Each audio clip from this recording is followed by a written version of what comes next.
Good morning, students. In last class, we have discussed about second law of motion and for mathematical formulation of second law. कुछ बच्चों को mathematical formulation में problem है तो मैं उनकी ऑनलाइन क्लास लूँगी कल, उसमें डाउट क्लियर कर दूँगी कि कैसे क्या प्रॉब्लम आ रही है उनको. ठीक है, तो मैं एक बेसिक बता देती हूँ कि आज मैं वीडियो लेक्चर के थ्रू ही बता देती हूँ, फिर से रिपीट कर देती हूँ उस टॉपिक को, formulation of mathematical form of second law. ठीक है, तो मैथमेटिकल फॉर्म सेकेंड लॉ क्या था कि हमारे पास एफ का फॉर्मूला निकालना था हमें कि एफ किस किस पर डिपेंडेंट होता है. और सेकेंड लॉ हमारा क्या था कि जो rate of change of momentum है, rate of change of momentum is directly proportional to the external force applied on that body. ठीक है, तो ये है हमारे पास जो सेकेंड लॉ का स्टेटमेंट है.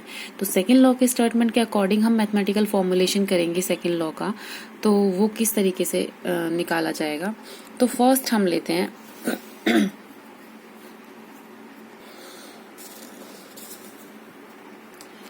इसमें क्या होता है, rate of change of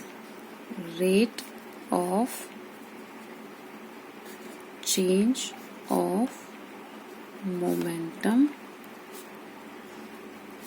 directly proportional to external unbalanced force. F external कोई भी मान लो कि कोई एक्सटर्नल फोर्स हम अप्लाई करेंगे, वो वाली फोर्स. ठीक है, तो रेट ऑफ चेंज ऑफ निकालने के लिए हमें क्या करना पड़ेगा, चेंज ऑफ मोमेंटम निकालने पड़ेगा.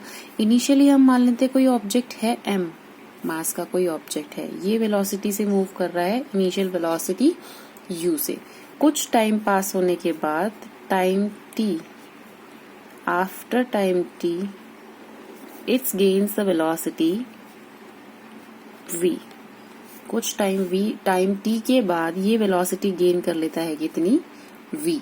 तो हमने मोमेंटम का क्या रिलेशन पढ़ा था कि मोमेंटम क्या होता है, मास इनटू वेलोसिटी. तो अगर हम इनिशियल मोमेंटम लिखना चाहेंगे इसका बॉडी का, जिसको मैंने डिनोट कर दिया पी आई से, दैट मीन्स कि पी को तो मोमेंटम रिप्रेजेंट करता है और आई का मतलब इनिशियल मोमेंटम. तो मास इनिशियली क्या है हमारा m और वेलोसिटी क्या है हमारी u. तो पी आई हमारे पास क्या हो जाएगा, mu. ठीक, सेकेंड सेम हमारा इस केस में है कि जो मोमेंटम आएगा p final, that mean final momentum, final momentum हमारा कैसे लिखा जाएगा, पी एफ से, जो कि मास सेम है हमारा, मास इनटू वेलोसिटी. कितनी वेलोसिटी है फाइनल इसकी, v. तो पी फाइनल को हम लिख पाएंगे m इंटू v.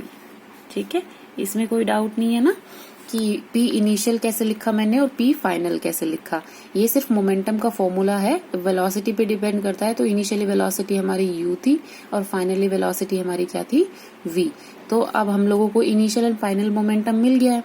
तो अब चेंज ऑफ मोमेंटम लिखना चाहेंगे, इन दोनों के बेस पे अगर हम लिखना चाहें चेंज ऑफ मोमेंटम, इसका चेंज ऑफ मोमेंटम कैसे लिखा जाएगा, is equals to final minus P initial. कितना चेंज हुआ है इसमें, मतलब कि मोमेंटम में कितना चेंज हुआ है, जो फाइनली हमारे पास मोमेंटम आया है उसमें से हम क्या करेंगे, इनिशियली जो मोमेंटम था उसको सब्सट्रैक्ट कर देंगे. ठीक है, तो इससे हमारे पास क्या आ जाएगा, चेंज ऑफ मोमेंटम. तो चेंज ऑफ मोमेंटम हमारे पास ये आ गया. और रेट ऑफ चेंज ऑफ लिखना चाहें तो rate of change of momentum, अगर हम rate of change of momentum लिखना चाहेंगे तो हमारे पास क्या होगा, इसको डिवाइड बाय टी करना पड़ेगा. मतलब कि जितना चेंज हुआ है मोमेंटम वो कितने टाइम में हुआ है, तो उसको हम डिवाइड कर देंगे तो वो हमारे पास क्या आ जाएगा, rate of change of momentum. तो rate of change of momentum को हम कैसे लिखेंगे, P F minus P initial divided by T. ठीक है, इसको हम कैसे रिप्रेजेंट कर सकते हैं, पी एफ की वैल्यू रखेंगे एम वी और पी इनिशियल की वैल्यू है हमारे पास M U divided by T. ठीक है, ये हम कैसे लिख सकते हैं, m कॉमन ले लेंगे इसमें, v minus u divided by T.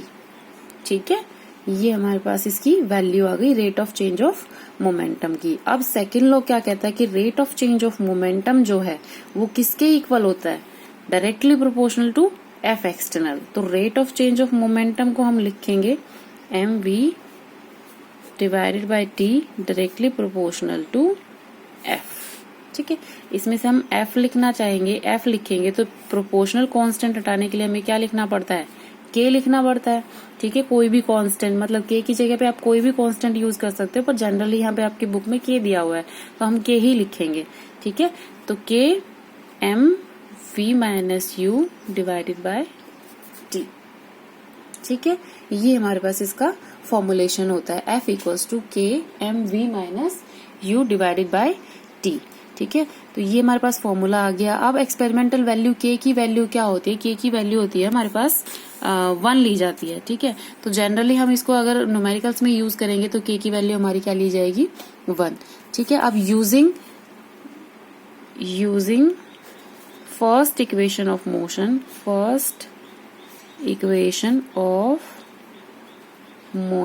क्या थी हमारे पास first equation of motion, u plus a t. अगर इसमें से हम a निकालना चाहें तो हमारी वैल्यू क्या आई थी, v minus u divided by t।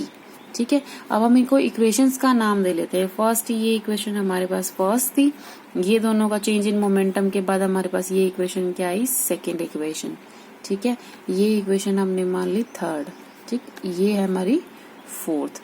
अब इक्वेशन फोर्थ को हम सब्स्टिट्यूट करेंगे, substitute equation 4 in equation third में इस इक्वेशन को सब्स्टिट्यूट करेंगे तो हमारे पास वैल्यू क्या आ जाएगी, k इंटू एम। ये वाली टर्म किसके इक्वल होती है, v minus u divided by t, M A के इक्वल। ठीक है, तो ये होता है हमारा mathematical formulation, mathematical form of second law, mathematical form of second law. ठीक है, अगर फिर भी कोई आपको डाउट होता है तो फिर से मुझसे आप पूछ लेंगे। Thank you. नेक्स्ट लेक्चर में हम पढ़ेंगे इससे बेस्ड न्यूमेरिकल्स करेंगे।